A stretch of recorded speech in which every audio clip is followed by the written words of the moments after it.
بسم اللہ الرحمن الرحیم۔ السلام علیکم، ڈاکٹر منور حسین آپ کی خدمت میں۔ امید ہے آپ خیریت سے ہوں گے۔ انٹرنیشنل جیو پالیٹکس میں اس وقت ٹائٹونک پلیٹس ہلتے ہوئے نظر آ رہی ہیں اور بڑی شدید جرکس اس کو لگتے ہیں۔ ایک طرف ماسکو اور بیجنگ ہے، دوسری طرف واشنگٹن اور تل اویو ہے۔ یورپ نے ایک الگ راستہ اختیار کر لیا ہے، لیکن کیا ماسکو اور بیجنگ ساتھ ساتھ چلیں گے؟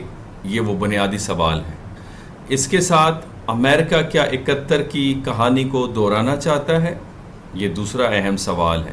اور 71 کے اندر جب کسنجر نے سیکریٹلی فلائی کیا اور پاکستان نے شٹل ڈپلومیسی کی بیجنگ اور واشنگٹن کے درمیان میں، اسی طریقے سے ہرمز کے اندر کیا ہونے جا رہا ہے؟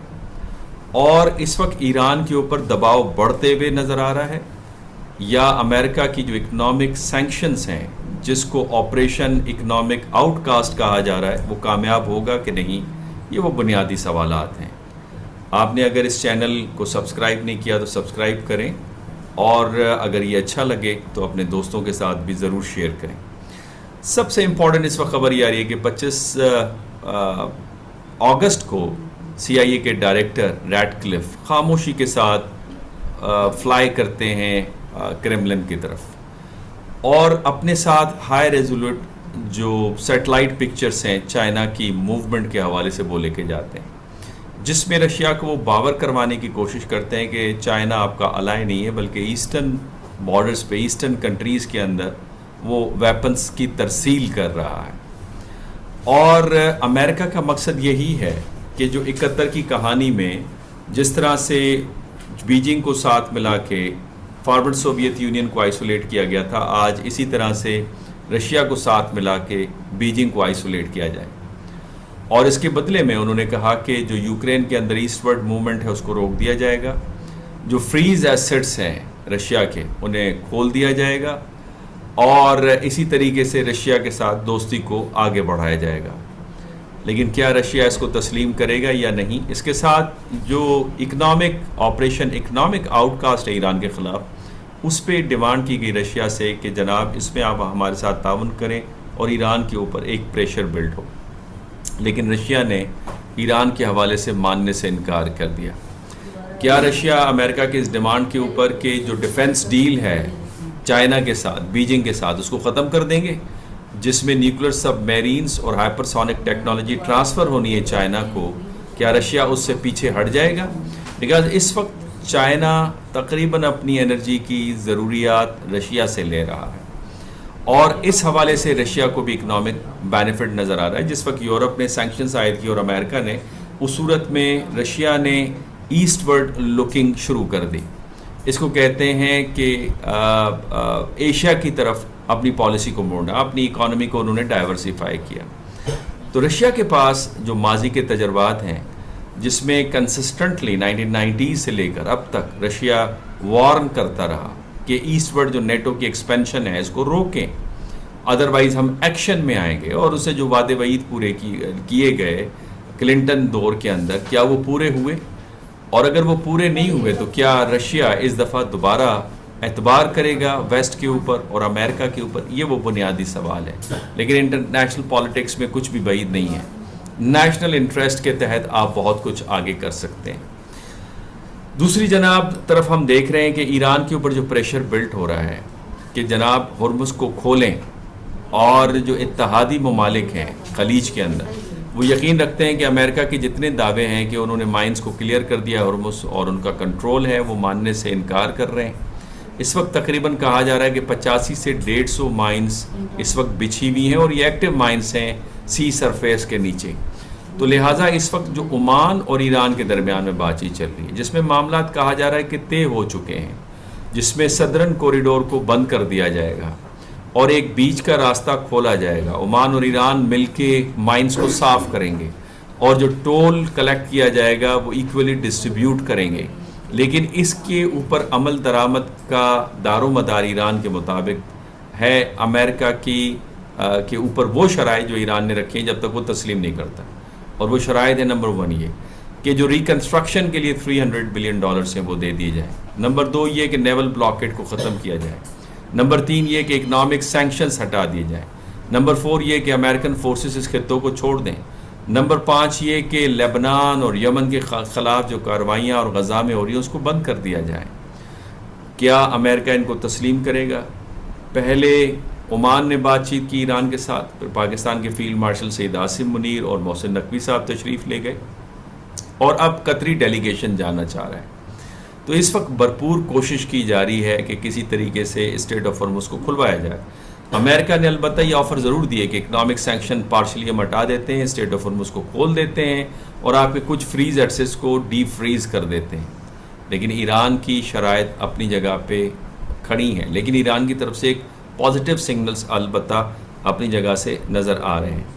دوسرا یہ کہ اگر یہ آپریشن اکنامک آؤٹ کاسٹ اپنے فل بلوم کے ساتھ ایران کے خلاف ایکٹیو ہوتا ہے تو اس میں سب سے زیادہ متاثر تو امریکہ کے اپنے اتحادی نظر آ رہے ہیں. مثال کے طور پہ پاکستان ہمیشہ ریسکیو کرتے نظر آ رہا ہے امریکہ کو، پاکستان کے اوپر اس کے اثرات آئیں گے. پھر ترکی نیٹو کا دوسرا بڑا دفاعی ملک، تقریباً 13% اپنی انرجی کی ضروریات ایران سے پوری کرتا ہے. 7.7 بلین کیوبک میٹر گیس وہ منگواتا ہے.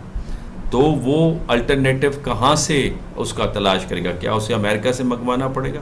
اور اگر امریکہ سے منگوانا پڑے گا تو 7,000 کلومیٹر دور سے منگوانا پڑے گا، اس کی کاسٹ کچھ اور ہوگی. ساتھ ہی رشیا جو کہ اس آپریشن اکنامک آؤٹ کاسٹ کو تسلیم نہ کرتے ہوئے انہوں نے ایک نیوکلیر ڈیل سائن کی ہے ایران کے ساتھ، جس کا افتتاح غالباً کرگستان میں صدر پزیکشیاں اور رشین اتھارٹیز کے سامنے آئے گا، کے درمیان میں ہوگا. اس کے مطابق 4 nuclear power plant 3rd generation کے ایڈوانسڈ نوعیت کے انسٹال کیے جائیں گے صرف صوبے ساؤتھ آف ایران کے اندر، اور اس کے اوپر کاسٹ آئے گی $25 بلین. اب تک ایران نے تقریباً 8 نیوکلیر پلانٹس کا سودا کیا ہوا ہے رشیا کے ساتھ.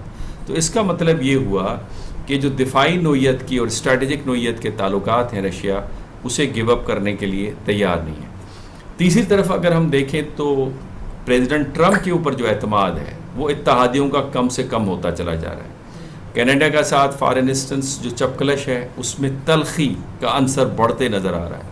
اب ایک جھیل ہے جس کو انٹوریو کہا جا رہا ہے، چھوٹی جھیل ہے، خوبصورت جھیل ہے، اور یہ انٹوریو اور میکسیکو کے درمیان میں ہے.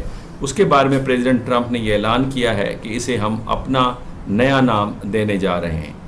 اب اس صورتحال میں اگر وہ نیا نام دینے جا رہے ہیں تو کیا کینیڈا اس کو تسلیم کرے گا؟ ساتھ ہی یہ بھی کہا جا رہا ہے کہ جو پریزیڈنٹ ٹرمپ ہیں اور ان کے جو اتحادی ہیں مڈل ایسٹ کے اندر، ایک جو اپنے آپ کو بہت بڑا ملک بنانا چاہتے ہیں، ان کے بارے میں کہا جا رہا ہے کہ اب تک انہوں نے جتنے بھی حملے کیے، چاہے وہ غزہ کے اوپر کیے، لبنان کے اوپر کیے، قطر کے اوپر کیے، یمن کے اوپر کیے، ایران کے اوپر کیے، انوارنٹیڈ تھے. لیکن غالباً اس دفعہ انہوں نے ایک غلط ملک کو چنا ہے، ترکی کو. اور ترکی کو اس لیے چنا ہے کہ ترکی اس وقت ممبر ہے مکہ ایگریمنٹ کا.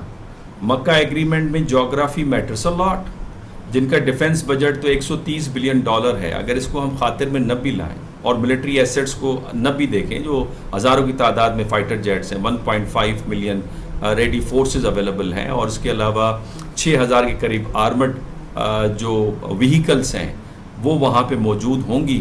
لیکن اس کے باوجود جو ان کی جغرافیکل لوکیشن ہے that is more important. Power کے اندر، سیکیورٹی کے اندر آپ کا انفلوئنس، آپ کی جغرافیکل پوزیشن کاؤنٹ ہوتی ہے. اس صورتحال میں پاکستان کا انڈین اوشین کے منہ پہ ہونا، بلیک سی کے منہ کے اوپر ہونا رشیا کا، اور اس کے ساتھ جو باسفورس ہے اس کو اپنے کنٹرول میں رکھنا، اور پھر میڈیٹرینین سی کے اوپر سعودی عرب کا ہونا اور گلف کا ہونا، اور Suez canal which is again Egypt is going to be the part of it.